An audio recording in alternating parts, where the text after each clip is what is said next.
bienvenidas y bienvenidos a La Script, el programa de cine, series y la vida misma. Y como yo he nacido en el siglo XX, pero bien entrado el siglo XX, me tomo las cosas con calma. O sea que nada de comentar el último estreno, no. Voy a hablar hoy de The Mandalorian, que vamos por el capítulo 19, que bueno, en realidad es la tercera temporada, que llevamos unas semanas, que se está petando en redes. Y entonces, claro, uno te paras, ¿no? Y dices, ¿qué le pasa a The Mandalorian? Pues The Mandalorian, que no, ya esto lo ha dicho todo el mundo, es verdad que es la serie que realmente hereda el aroma de la trilogía de George Lucas, y a mí es lo que más me flipa del creador, de Jon Favreau, que es el director de Iron Man 1 y 2, y que es un hombre capaz de tunear el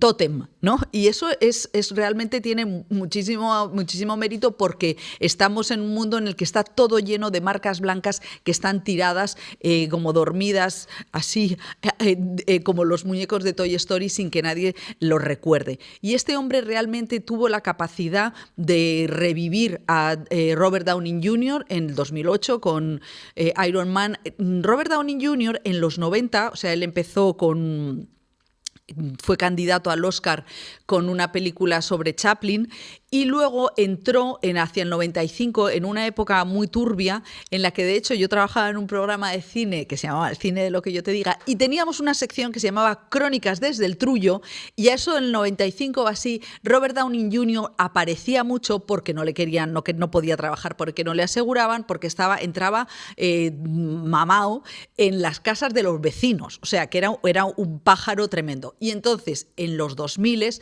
sí, pues vuelve otra vez a tener un reverdecer, y lo coge Favreau, y en Iron Man de repente se saca ese Tony Stark canalla y revitaliza no solamente a Marvel, porque precisamente marca lo que es el tono de lo que iban a ser estos Vengadores. Y ahí vuelvo ahora de Mandalorian, el genio de Favreau. Poner algo hiper trillado como es un personaje con casco, como un Darth Vader, hacer precisamente no de un villano, sino un superhéroe, solamente con un casco y la voz de Pedro Pascal, esa voz que realmente tiene carisma, cuando tú dices, joder, qué cosa tan difícil, lo ha conseguido. Luego ha conseguido que Baby Yoda, que es verdad que es la ñoñería total de, oh, it's so cute, bueno, pues tú te quedas realmente alucinado de cómo este hombre ha sido capaz de tomar el retrofuturismo de Lucas, del primer Lucas, mantenerlo, darle también un toque incel, ¿no? De estos solitarios tan perturbados del siglo XXI, con esa... a mí lo que me parece de Mandalorian es la pastilla azul de Matrix. Me la tomo y me quedo tonta. He intentado, os lo juro, he vuelto a ponerme la segunda temporada para ver si podía hacer el cambio a la tercera con sentido. Pues no, o sea, pasan cosas en el último capítulo que tú dices, bueno, esto merece una justificación. No importa, porque The Mandalorian es una serie en la que no pasa nada pero que no te importa un comino. Es verdad que hay mucho subtexto, hay mucha religión, hay mucho machirulismo, y hay cosas que a mí me hacen pensar que ese no es el camino. A mí no me interesa nada lo que dice Mandalorian, pero reconozco que me lo he comido entero. Ese no es el camino, chicas, hay que hacer otras cosas más nuevas, pero me quito el sombrero ante Favreau. Y ahora ya vamos con la script de esta semana, y tenemos a dos hombres que en su manera de mirar el mundo también son un poquito Mandalorian. Por un lado, Pepe Villuela, este actor que lo hace todo y que todo lo hace bien, y luego recibimos a Ray Loriga, que fue un tótem pop de los 90, escritor-director, ahora viene a hablar de su última novela. Esto es así, este sí que es el camino. Empezamos con la script. Y hoy en la script, como os decía, recibimos a uno de nuestros actores más queridos, Pepe Villuela. Hola, Pepe. Hola, ¿qué tal, María? Bueno, muchísimas gracias por venir. Un placer. Mira, a mí me parece que tú eres un poco como Ricardo Darín, que caes bien. Así. Sí, ¿por qué caes bien? Porque mira que en este país que todo el mundo pone a parir a los demás. Bueno, a mí me ponen a parir también bastantes, ¿A ti? determinados sectores. Sí, sí, sí, no voy a decir quiénes, porque no Ah, creo, por creo lo que de Podemos. sí. Ah, Sí, sí, bueno, yo he tenido bastantes collejas, pero es verdad que aún así se me trata con cierto cariño, sí, es verdad, incluso los antagonistas. Sí, no sé por qué. Supongo que tiene que ver con el hecho de que se me asocia mucho con la comedia. Entonces la comedia es algo muy amable que hace que la gente, bueno, pues te recuerde por momentos felices que ha tenido contigo, ¿no? Cuando te han visto. qué bonito eso. Ken Loach hizo una película que se llamaba Buscando a Eric, que era Ujú, sobre fútbol, ujú. era Cantona, que se le aparecía a un cartero. eh, y yo la verdad es que no podía entender, yo no sabía quién era Cantona y entrevistando a Paul Laverty y decía, pero si es que con el fútbol la gente es muy Claro, feliz. claro. Claro. Cuando te asocian con momentos felices o cuando vas por la calle, es muy bonito, cuando vas por la calle y alguien te para y te dice, mira, nada, que quería simplemente darte las gracias porque mi padre está en el hospital y cada vez que apareces en televisión tú le despiertas una sonrisa y nos manda a callar a todos y vive ese tipo de cosas, comentarios Sí, así sí. de ese estilo, te asocian con momentos agradables y eso es bonito. Jo, sí, Yo creo que sí. tiene que ver quizá con eso. Pues yo creo que para este país de criticones, tú estás en el top 10 de los que caes bien. Bueno, no abras el micro a gente. No, no, por supuesto que Porque a no. lo mejor. No, eso Iñaki Gabilondo decía que no había que meter nunca oyentes. Por eso. Y porque sois peligrosos, tenéis muy mala leche, ¿no? Entonces, Sí, sí, no. Hay habrá mucha gente que te contradiga. que hay que resguardarse de la sinceridad. Bueno, Pepe Villuela, mes de marzo, me Sí, decías que locura. estás a tope. Sí. Jo, como sois los actores, ¿no? De repente es como un Guadiana y ala, ¿no? Y de repente Este mes es desbordante, yo creo que coincide con la llegada de la primavera, pero sí, estrenamos teatro, estrenamos esta película, El Hotel de los Ríos, que es El Hotel de los lo que Líos, por lo que nos has llegado. por lo que nos convoca, y luego una serie en televisión española que está pendiente de estreno desde hace pues, un par de meses, que se anuncia, La caza guadiana. Esos tres. Pero, por ejemplo, vamos al Hotel de los Venga, Líos, que es vamos. la secuela de García y García, Sí. que es con José Mota también, una película familiar. Bueno, ¿qué está pasando? O sea, ¿qué está pasando en este país que las comedias familiares lo petan? Pues ¿Antes había pasado eso? Pues no te sé decir, pero yo creo que ahora tiene que ver o puede tener que ver con ese periodo anterior que hemos vivido tan duro y con lo que comentábamos hace un momento de la necesidad de pasarlo bien, de reírse, de entretenerse, de pasar un rato relajado y además en compañía de los tuyos, ¿no? Y yo creo que también la fórmula niños en el cine es algo que provoca un cierto enganche también en la familia, ¿no? Es decir, bueno, ¿dónde vamos? Pues que algo que podamos ir con los hijos. Pues mira, esta comedia es familiar, pues venga, vamos todos juntos. Yo creo que es bueno, pues una forma también de convocar. Creo que con esto sobre este tema tendría mucho que hablar también Santiago Segura, que yo creo que es el gran maestro y el gran. Bueno, Santiago Segura, que es el listísimo, le preguntaban también por eso, dice, yo hago comedias infantiles porque en vez de vender una entrada vendo 4. Claro, eso es de una manera muy directa de decir lo que yo acabo de decir. Vende 4, pero es verdad que también eso está teniendo un impacto, bueno, que yo creo que hay una amabilidad que se traslada, que me parece que eso es importante, ¿no? En un momento Sí. en el que hay una cierta dureza. Y esta película, bueno, tú con José Mota, ¿qué tal? ¿Sois como de la misma escuela o no? Nos llevamos fantástico, pero no habíamos trabajado nunca hasta ahora. Empezamos juntos en los años finales de los 80 en televisión española, en un programa que se llamaba Pero esto qué es, y nos conocíamos, pero de refilón, nada más. Él, Pero tú en además, esa época eras humorista. exclusivamente humorista. Luego ya pasé, digamos, a entrar a donde yo quería estar desde que empecé a estudiar arte dramático en la escuela. Sí, en ese momento la gente me conocía solo por el humor, pero sí que hacía ya teatro. Y entonces tú tenías a José Mota así como en...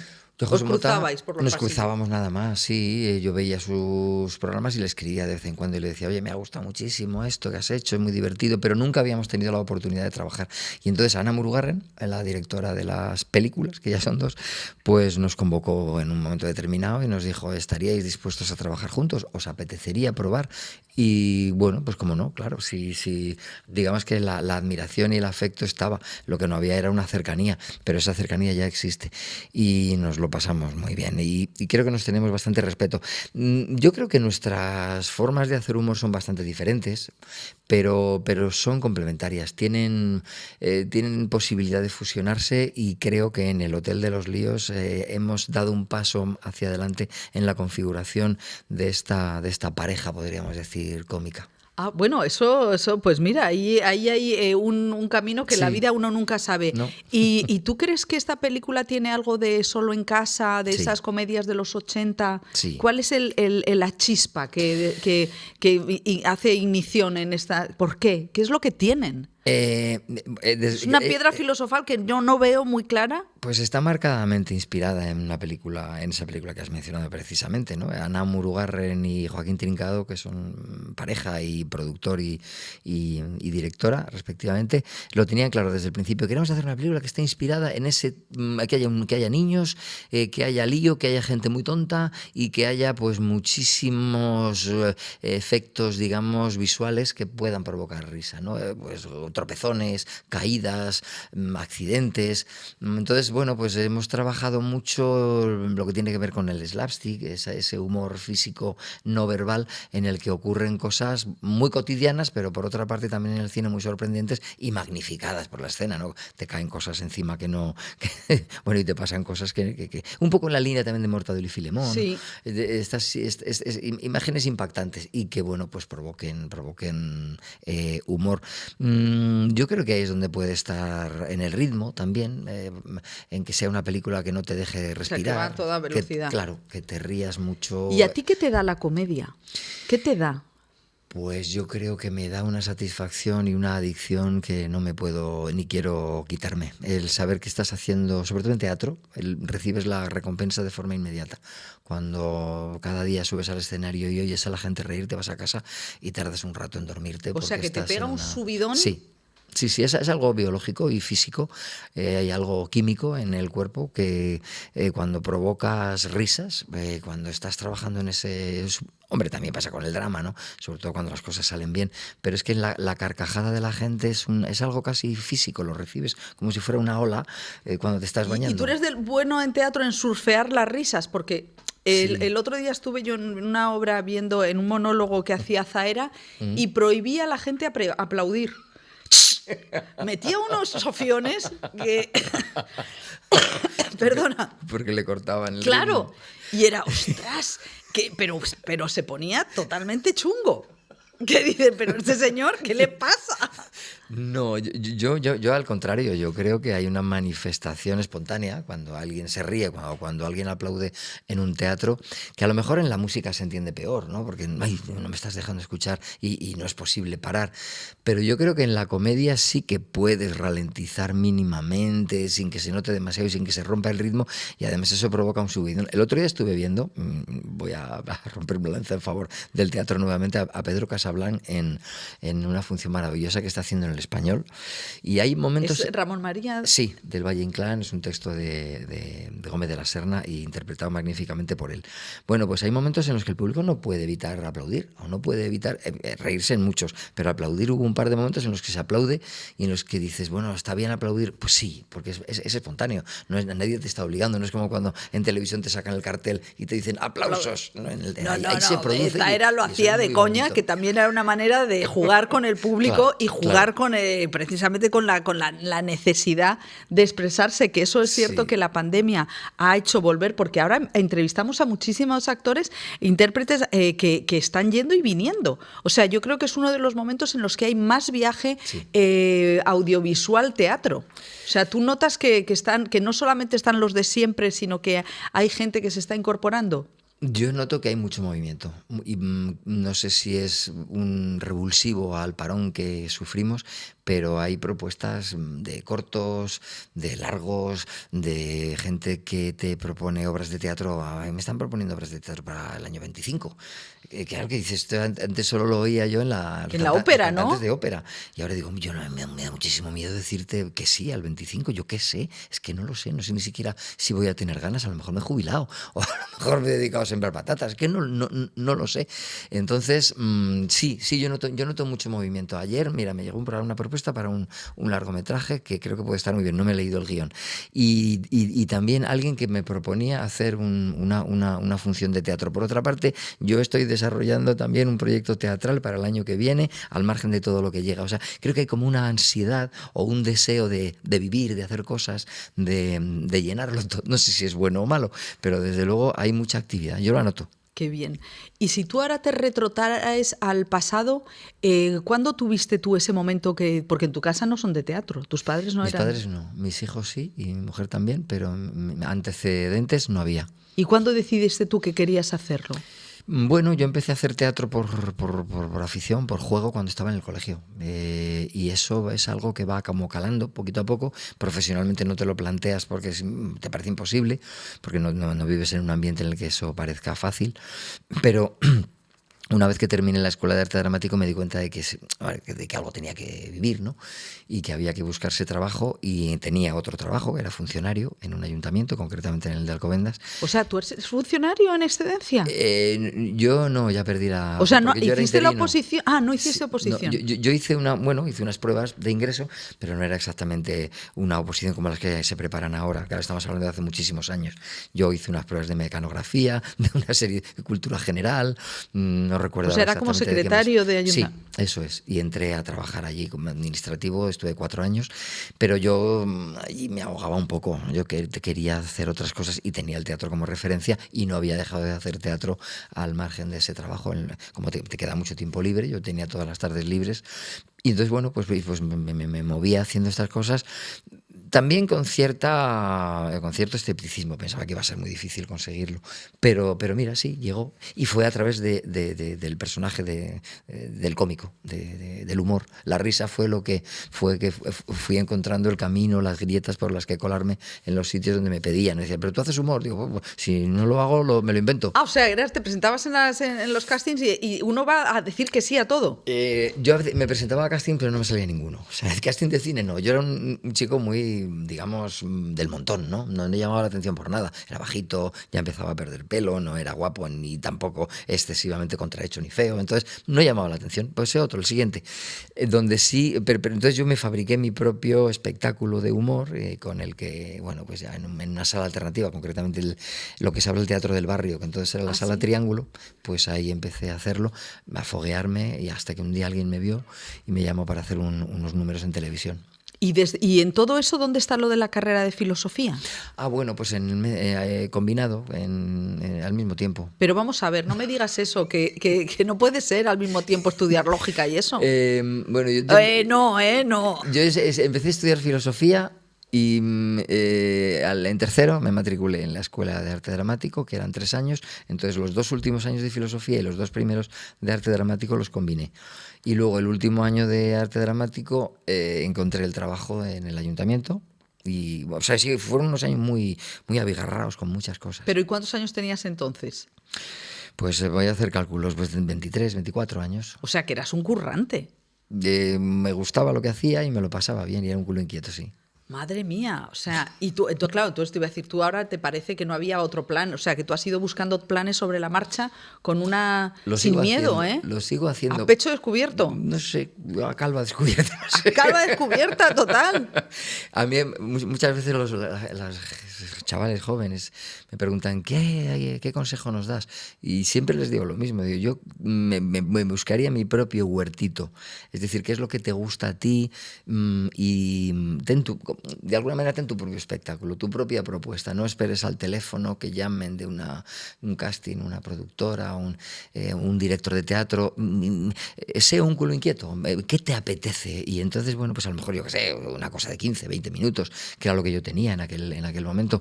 Y eso te da mucha satisfacción, te entrena, y yo creo que puede sonar la flauta en un momento determinado. O sea, que es que me parece que es muy interesante eso de ver cómo son las personalidades y cómo en este mundo que es muy esperanzador también para los chavales, porque ahora que sí hay, bueno, lo del TCA, los hiperactivos, yo creo que eso existió toda la vida, pero que el teatro está claro que canaliza totalmente.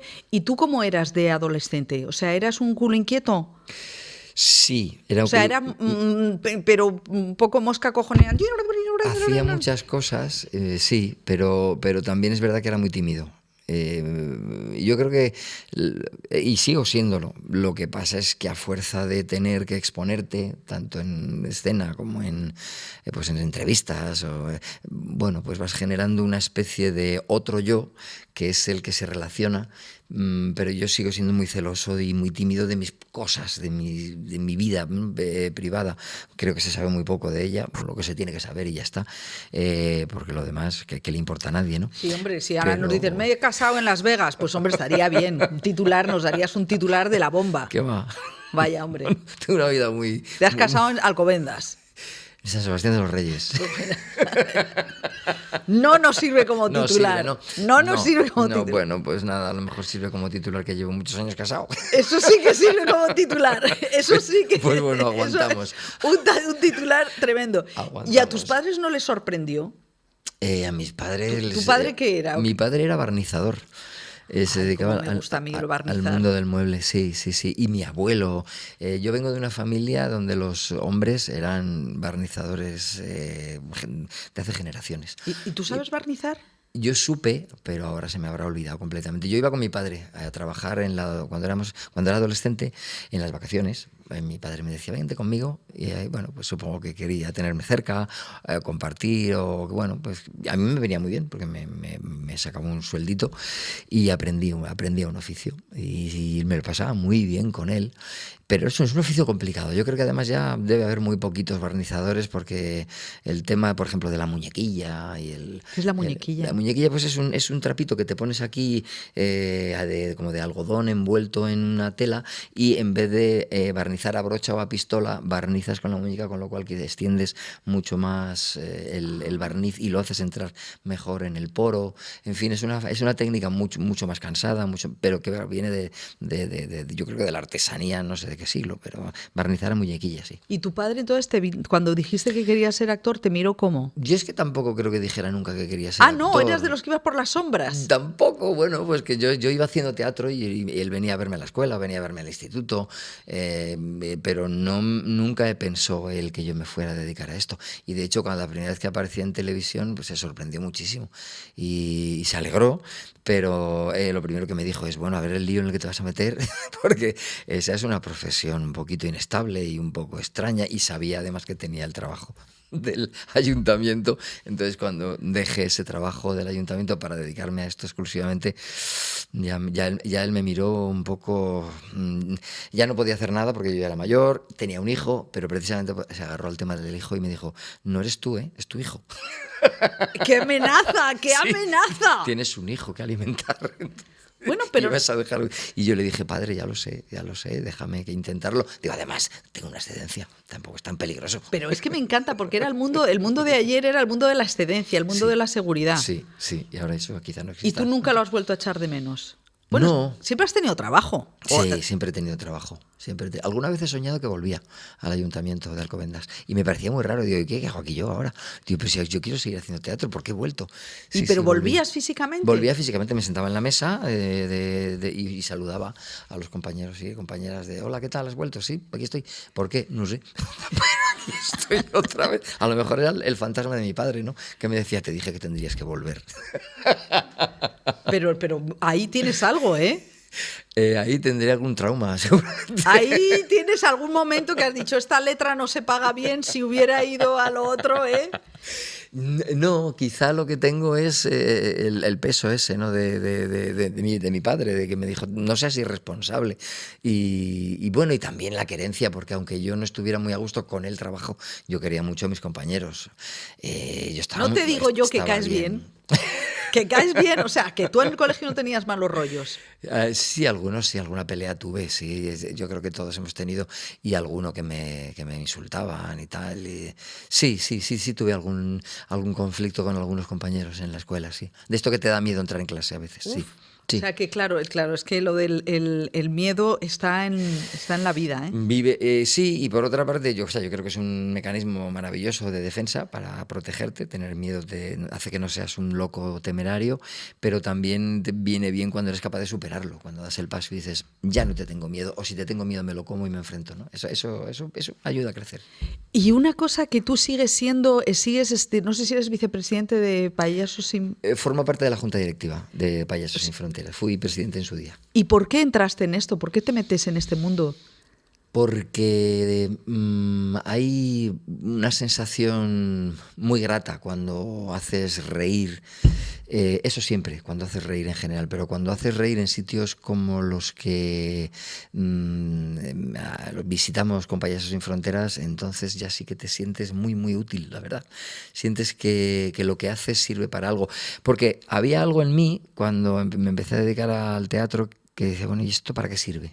Ahora me he dado cuenta de que sirve para mucho, pero yo pensaba en los médicos, los albañiles, los carpinteros, los organizadores, los astronautas, son útiles a la sociedad, ¿no?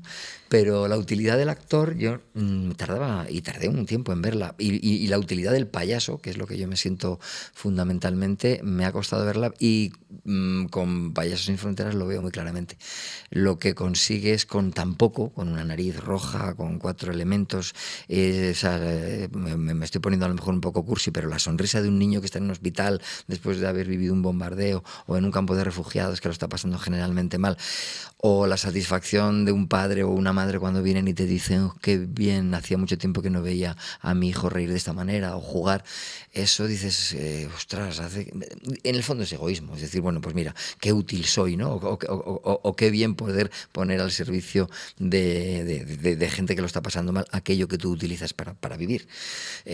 Bueno, supongo que lo hago por eso, y da muchas satisfacciones, te da experiencias estupendas, conoces sitios que de otra manera sería imposible conocer. Yo creo que te pone los pies en la tierra porque te das cuenta del mundo convulso en el que vives, y de lo cerca que está el conflicto, de lo que lejos que queremos ponerlo, pero que está ahí. O sea, Palestina está a 4 pasos, el Sáhara, que es el pueblo saharaui, vive desde hace 50 años en el desierto por un problema creado por nuestro propio país y del cual nos hemos desentendido. Está a muy poquito tiempo de vuelo. Estamos rodeados de gente que viene de fuera, migrando. Bueno, creo que es una forma de conectarme con la realidad muy fácil y muy ¿Y tú muy qué útil sabes para mí. de niños y de risas? ¿Cómo has visto que han cambiado los niños con las tablets? Ahora ves a lo mejor un niño un carrito haciendo así a todo, ¿no? Como intentando... ¿Tú ves que ha habido algún cambio? Sí, yo creo que la atención ha cambiado. La capacidad de atención se ha reducido para ver películas, para ver series, para ver teatro, pero creo que es recuperable. Yo creo que yo creo que sí, porque intuitivamente nos damos cuenta de que la relación con una pantalla es la que es, pero que cuando vas al teatro y el teatro realmente te interesa, la tableta se te olvida. Yo he tenido experiencias bonitas en ese sentido, de padres que me han dicho, oye, que ha estado durante la hora y pico que dura sin pedirme el móvil y sin querer mirarlo y con los ojos abiertos, y le ha interesado. Creo que es recuperable, creo que la presencialidad, y lo hemos visto después de la pandemia, que el teatro ha sido brutal. El teatro, la gente ha querido volver a respirar y a ver con otros, compartir la experiencia de un espectáculo en directo. Yo creo que sí. El teatro lleva miles de años sobreviviendo a todo, y creo que es por algo. Bueno, Pepe, pues es maravilloso escucharte, porque además te da la sensación de que hay esperanza, ¿sabes? Sí, yo el otro día también en una entrevista que hacía para una revista maravillosa, se llama Philosophy and Company, me preguntaban cuál era mi estado de ánimo habitual, y yo le digo, bueno, pues yo no sé si por supervivencia, pero creo que intento estar esperanzado. Creo que el pesimismo es, entregarte antes de haber perdido, ¿no? Y merece la pena apostar por la esperanza y por decir, bueno, están las cosas muy mal, sí, de acuerdo, pero puede que... ¿Y tus hijos que están metidos en esto de la interpretación han heredado esa esperanza, esa capacidad de ver un horizonte luminoso? Pues yo creo que sí. Yo los veo como jóvenes muy emprendedores en el sentido de que les gusta hacer cosas por sí mismos, de que les gusta mucho su trabajo, de que saben el valor del esfuerzo y de la disciplina. Oye, mira, te voy a dar no sé si es un titular. Dame. Pero mi hija está embarazada y va a dar a luz en abril y ves, ahí hay otro eslabón de la cadena. Eso es esperanza también, ¿no? O sea, que tú vas a ser abuelo. Voy a ser abuelo el mes que viene. Madre mía, menuda suerte va a tener ese nieto que se va a mear de risa. Eso dice. Eso se va a mear sin parar. Eso dice mi hija, dice, cualquiera no tiene un abuelo payaso. Digo, bueno, pues ves, es que eso a mí me da mucha esperanza, el nacimiento de una niña. ¿Qué podrías pensar? Bueno, a ver, ¿a qué mundo la traemos? Sí, vale. Puedes mirar la botella rellena de tinta negra o puedes verla llena de agua clara y con futuro. Yo prefiero pensar que a mi nieta le espera un mundo mejor y vamos a intentar que sea así. Bueno, pues que me encanta que nos hayas dado ese no scoop. lo sabe nadie, salvo los amigos. Bueno, pues nada, ahora ya el New York Times abrirá con que Pepe Villuela is going to be grandfather. Sí, pues sí, vamos a tener una nieta que se va a llamar Lola, además. ¡Ah, qué bonito! Ya la presentaremos. Bueno, pues deseando. Muchísimas gracias, Pepe. Muchísimas gracias a vosotros. Hasta luego. Gracias. Y nosotros seguimos en la Script. Y seguimos en la Script y como decíamos, ya desbordamos a los intérpretes. Recibimos a un escritor, director, guionista, Ray Loriga. ¿Qué tal? Hola, muy bien. Encantado. Bueno, muchas gracias por haber venido a la Script. A vosotros por invitarme, gracias a ti. Bueno, no voy a decir que eres la rockstar de los 90 porque ya no se puede decir. Eso es como si yo lo digo ya, la silla me lanza para arriba. Pero bueno, que tú, que has sido los que tenemos años, hemos visto toda tu evolución. 2 películas, guiones a tutiplén. ¿Echas de menos el barullo del cine? Poquito, a lo mejor una punzada. Lo que pasa es que tampoco sé si ahora físicamente podría acometer la titánica tarea de dirigir una película que, ya sean grandes o pequeñas, es un esfuerzo físico real, ¿no? El otro día estaba hablando con un colega y es que ya no sé, ya me cansa hasta pensar en la localización, bueno. que era lo más divertido antes, porque era donde ibas a comer y decir, vamos a localizar un sitio que al lado hay un restaurante muy bueno, que es normalmente como se localiza. Bueno, de hecho, Almodóvar, en la película del Manual de las Señoras de la Limpieza, decía que no la iba a hacer por la cuestión física de que pensar en localizar era... Sí, estuve hablando el otro día con él y hablamos de esto, precisamente. Que se le hacía ya todo un poco cuesta arriba, salirse de un espacio controlado. Y es verdad que con los años se va haciendo duro. Bueno, tú dirigiste en el 97 La pistola de mi hermano, en 2007 Teresa, el cuerpo de Cristo, y luego muchos guiones y muchos libros. Acabas de publicar Cualquier verano es un final, una historia... como muy contenida, una especie de Evelyn Waugh inaudito para estos tiempos. ¿De dónde sale la pulsión de esta historia, de este verano, de estos 2 amigos tan contenidos? Bueno, sale un poco de alguno de esos veranos con un buen amigo en el que de alguna manera también fantaseo sobre cómo llevar eso a la ficción, ¿no? Incluir en esta historia de amor, porque es una historia de amor entre estos 2 grandes amigos, cómo incluir un montón de sensaciones que he tenido durante los años sobre la amistad en literatura, como artefacto literario, ¿no? Sí, porque estos... Es una novela en la que hablas de estos 2 amigos que son como un par de idiotas enamorados, dices en un momento, y es una novela es una historia tan contenida en la que no se habla de, no hay sexo, no se habla, el dinero está porque sí. O sea, está suspendida en eso, en un lugar victoriano de mucho, en el que no hay lo tangible no mancha la vida. Sí, bueno, dado que la vida no se puede existir en un limbo, me gusta pensar que en la literatura sí, ¿no? O sea que Entonces, lo has utilizado como artefacto pacificador. sí, de alguna manera es como la vida que me gustaría tener, ¿no? Es una vida sin responsabilidades, sin... Él menciona en un lado, siempre he intentado vivir mi vida con unas largas vacaciones. Eso es un sueño que evidentemente no he podido hacer nunca, pues llevo trabajando desde los 17 años. Y... Claro, yo decía, pero pero bueno, y esta ausencia de dinero, esta languidez. Sí, el dinero como elemento no existe, ¿no? No existe, están forzados esto está realmente flotando. a nada. O sea, es tu deseo. Bueno, es un poco, ya que, como repito, la vida no te deja elegir, la literatura sí, ¿no? Y entonces ahí me vengo. Digo, bueno, pues mis personajes van a vivir por lo menos como a mí me gustaría. Bueno, vivir. es que hay una frase maravillosa, dice, nuestra guerra tenía una sola causa, estar tranquilos. Sí, eso sí es algo que he valorado dentro de lo que es posible en la vida tan compleja que llevamos todos, tensiones económicas, tensiones laborales, tensiones familiares. Sí que he soñado con acaudalar y acotar esa tranquilidad, ¿no? Y tener ese caudal de paz y tranquilidad.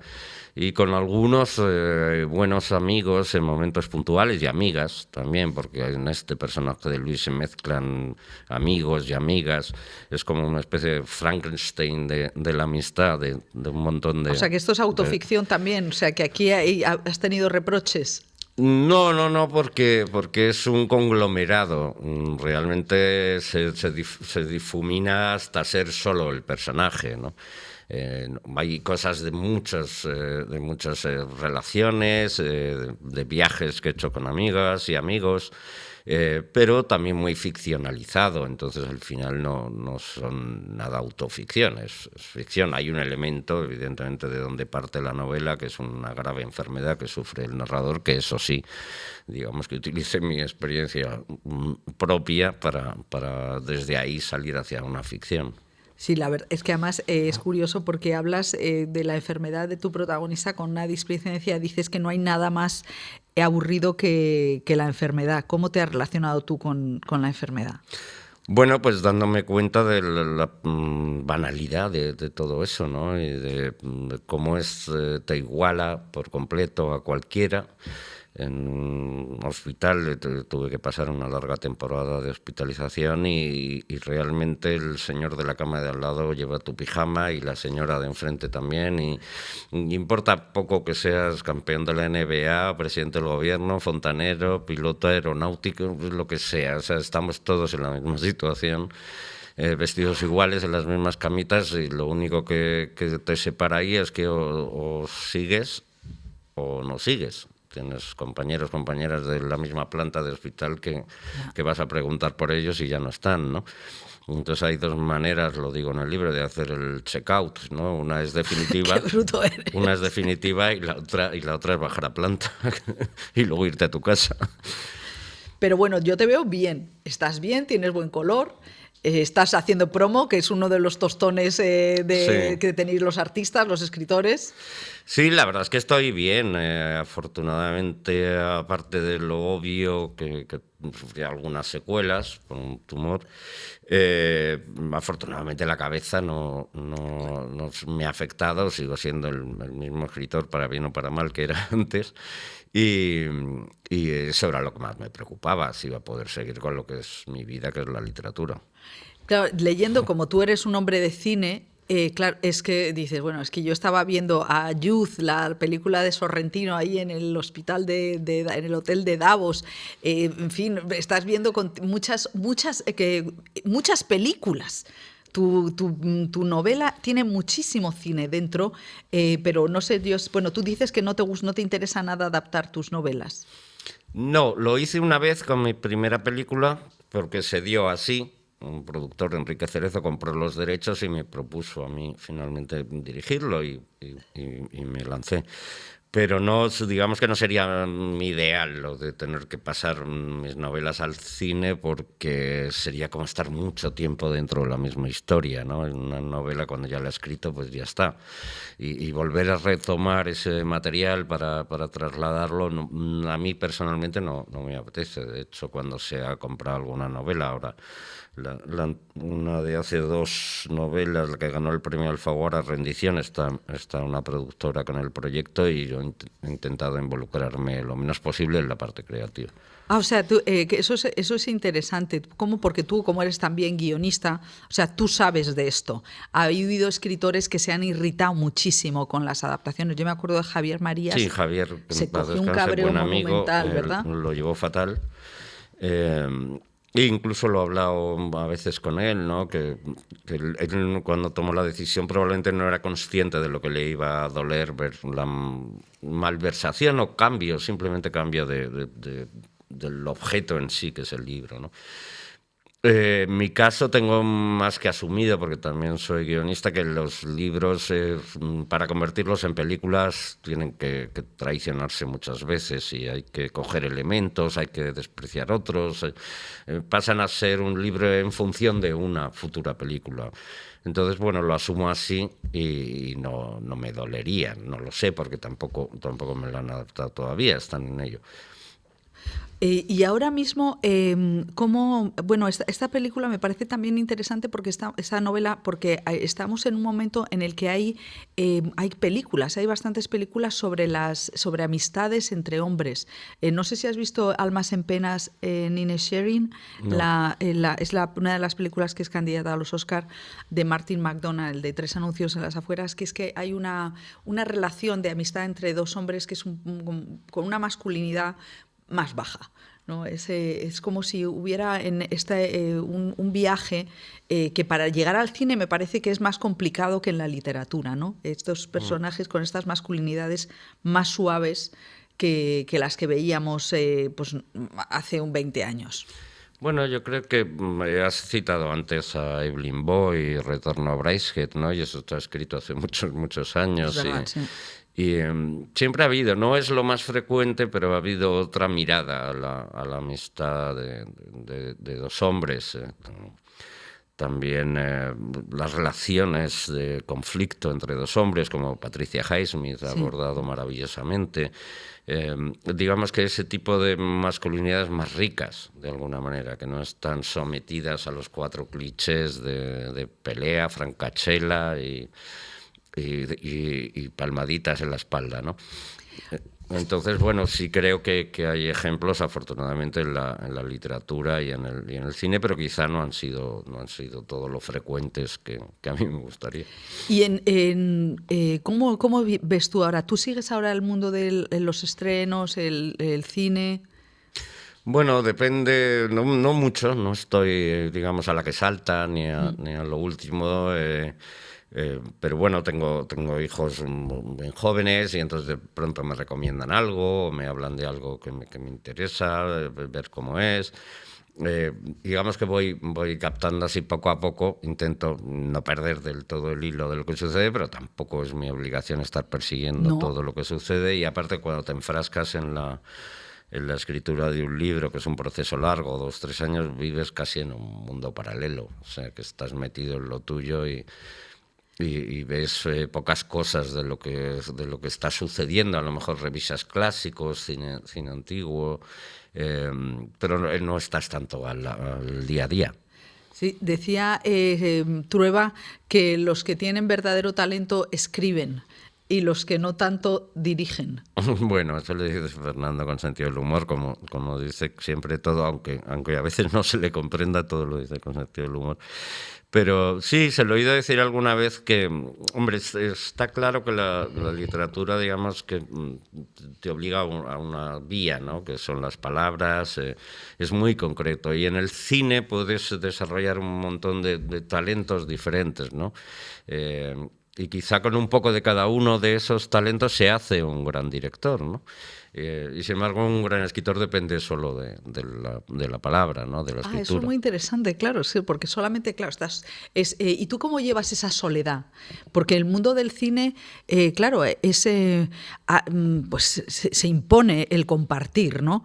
Pero ¿cómo llevas tú la soledad del escritor? Pues bien, porque si no sabes estar solo no puedes ser escritora ni escritor, es imposible.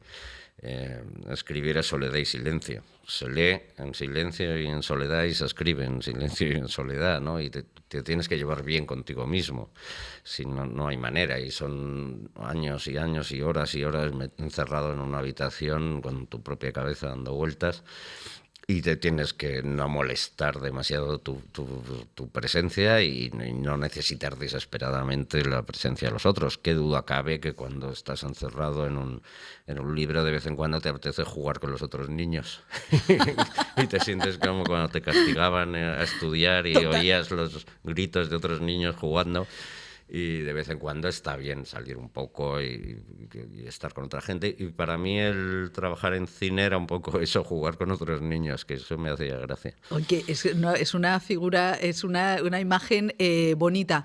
Decías que habías visto Almodóvar. ¿Qué películas de Almodóvar últimamente te han interesado? Bueno, Pedro siempre me ha interesado. La verdad es que me gusta mucho donde se pone él para contar una historia, cómo la cuenta.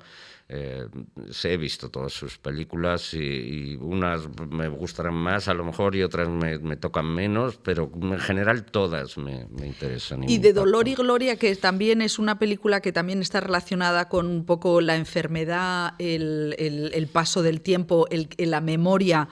¿Qué te gusta de esa película? Bueno, pues la verdad es que me gustó mucho la película, primero porque es muy hermosa visualmente, cosa que Pedro siempre hace, y otra, me parecía que Antonio estaba fabuloso.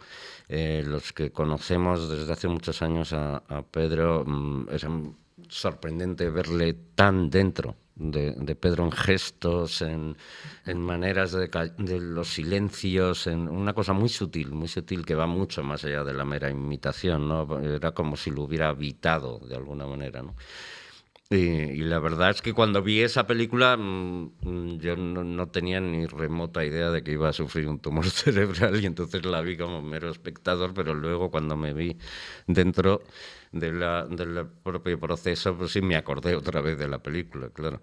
No, es que claro, tiene como una distancia con respecto al, o sea, tiene un tratamiento de la vida, ¿no? De cómo la vida avanza, que además a mí me gusta mucho en tu libro esa sensación de que de volver a nacer continuamente. Todo eso, hay una sensación de volver a nacer, de no importa lo que hayas pasado, es otra vez una sensación de amanecer, casi.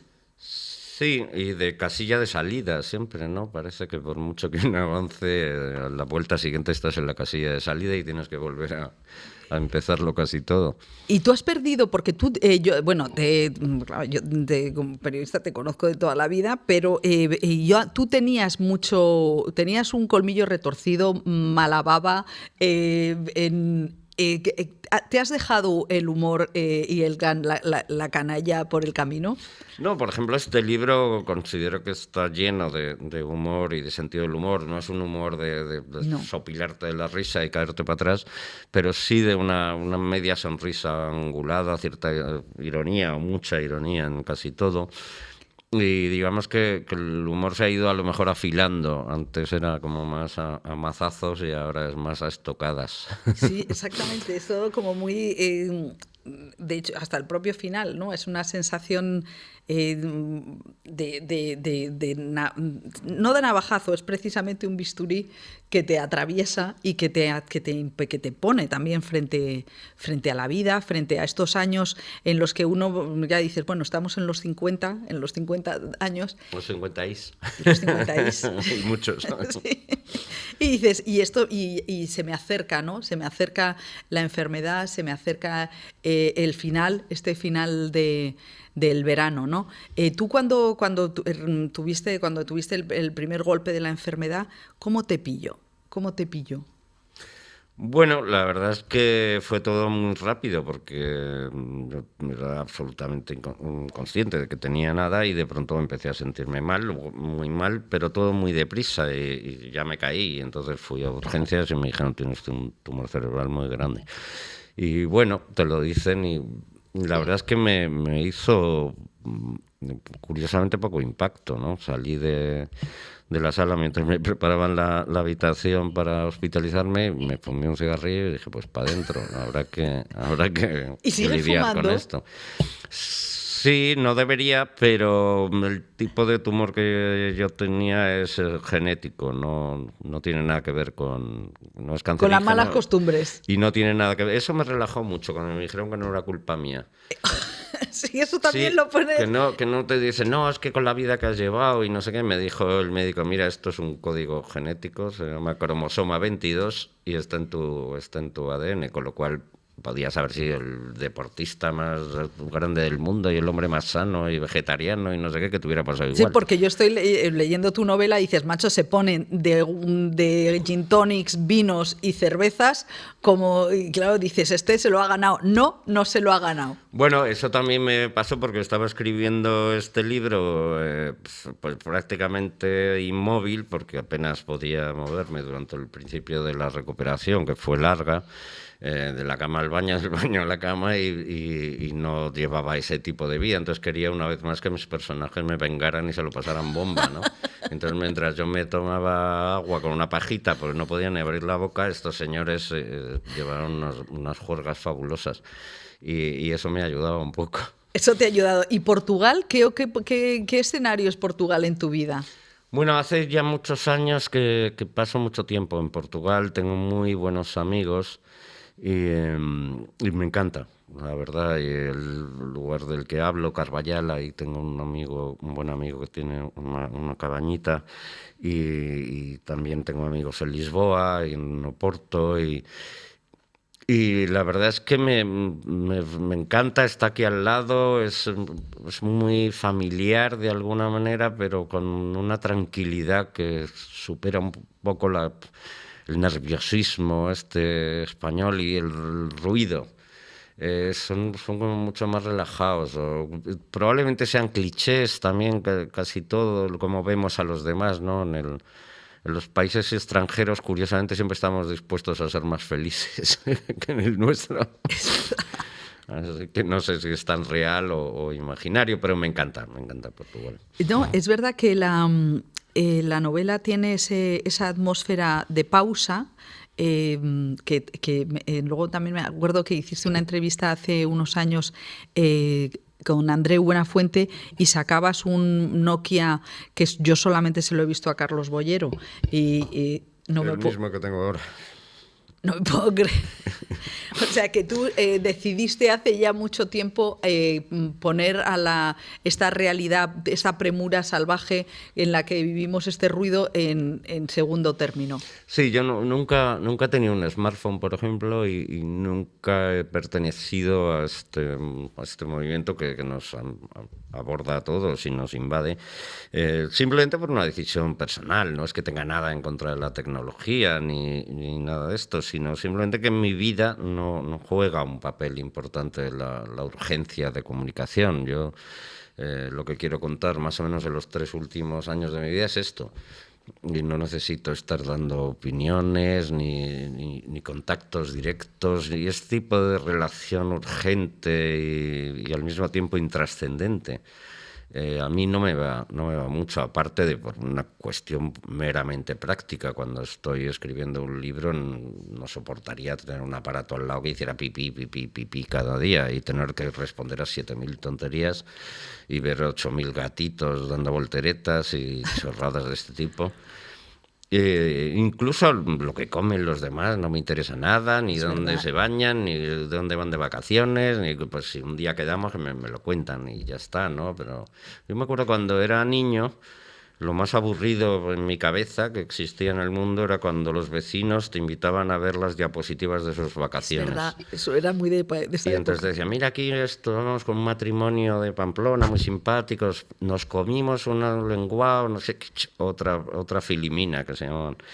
Y esto de los teléfonos me parece como esa condena, pero explotada al máximo, ¿no? Como un upgrading de esa condena.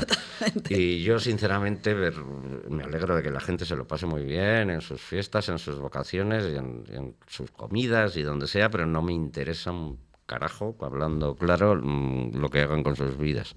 Antes hemos estado charlando con Pepe Villuela, que es un hombre de teatro, que nos está diciendo que hay un hambre de teatro ahora mismo, una necesidad de lo real, de lo físico, de escuchar, de ver.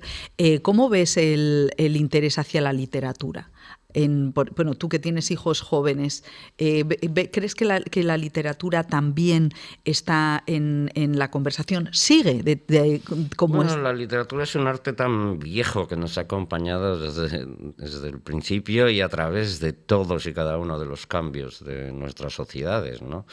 Ha habido cambios, ahora nos parece muy virulento este cambio de las tecnologías, pero imagínate el coche, el avión, el teléfono, la televisión, las guerras mundiales, la revolución industrial, el Renacimiento. Ha habido cambios brutales en las costumbres, en las sociedades, en los avances técnicos, tecnológicos, y la literatura siempre ha estado ahí. Y yo creo que siempre va a estar ahí. De hecho, cuando sucedió todo esto de la pandemia y tal, fue uno de los sectores que no solo no sufrió una rebaja de su negocio, sino que aumentó, que también era lógico, porque había mucha gente secuestrada o autosecuestrada que tenía que hacer algo para pasar el tiempo, y que mejor que la literatura para esto, ¿no? O sea que tú eres un optimista también en este sentido. La literatura sigue estando ahí. Yo creo que sí, yo creo que la literatura nos acompañará siempre, porque cada vez, aunque se haya dicho ya prácticamente todo y muy bien, no lo han dicho todavía los que vienen, y entonces tendrán que decirlo también las y los que vienen, ¿no? Entonces eso es lo que ha sujetado a la literatura siempre, ¿no? Desde que nos juntábamos alrededor del calor de una hoguera para compartir la comida y quitarnos un poco el frío, y alguien contaba una historia para entretener a la gente. Yo imagino que necesitaremos de esas historias para siempre. Y después de Cualquier verano es un final, como ahora ya has salido de la novela, ¿en qué situación estás? Es porque los actores de teatro dicen que les da mucha pena la última función, porque ya rompen, ¿no? Aparcan definitivamente una época. Yo, en mi experiencia, no sé, otras colegas y otros colegas, digamos que no me da pena acabar un libro. Es como un relax, ¿no? Sobre todo porque el final de un libro, la corrección, la supercorrección, la última corrección, le das tantas Son versiones vueltas. Y ves cómo es los... Claro, vas haciendo versiones, arreglando cositas, te vas volviendo microscópico en el arreglo. A veces sueñas que cambias una coma de sitio y es todo tan... Vas viéndole defectos por todos los lados que quieres corregir, no sé qué, y es un trabajo tan de orfebre y tan nanotecnológico en tu mente que acabas un poquito cansado. Entonces cuando ya le pones por fin el libro, sale con cuerpo, con sus tapas y no sé qué, dices, uff, ya está. Y a pensar en otro. Así que ya estoy pensando en otro. Ya estás pensando en otro. Bueno, pero todavía te queda la Feria del Libro y esas cosas. Sí, tengo que seguir con la promoción de este, y luego me tendré que ir a México, y me queda todavía, porque también está Hispanoamérica. Donde, o sea que y te vas a hacer las Américas. Sí, no todas, pero algunos sitios sí tengo que ir.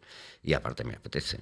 Y bueno, pero ya una vez que estoy de promoción voy tomando notas, tengo ya ideas de voy, digamos, murmurándome a mí mismo por dónde podría ir lo siguiente. ¿Y estás con algún guión? Porque a ti te piden ayuda. Bueno, ahora hace poco hice un trabajo de este tipo, con otros guionistas, o lo que se llama en el oficio doctoring, corregir cosas o darle un aire a los diálogos en X secuencias, no sé qué, y es algo que me gusta hacer y que hago, y también está remunerado y es una parte de ganarme las castañas.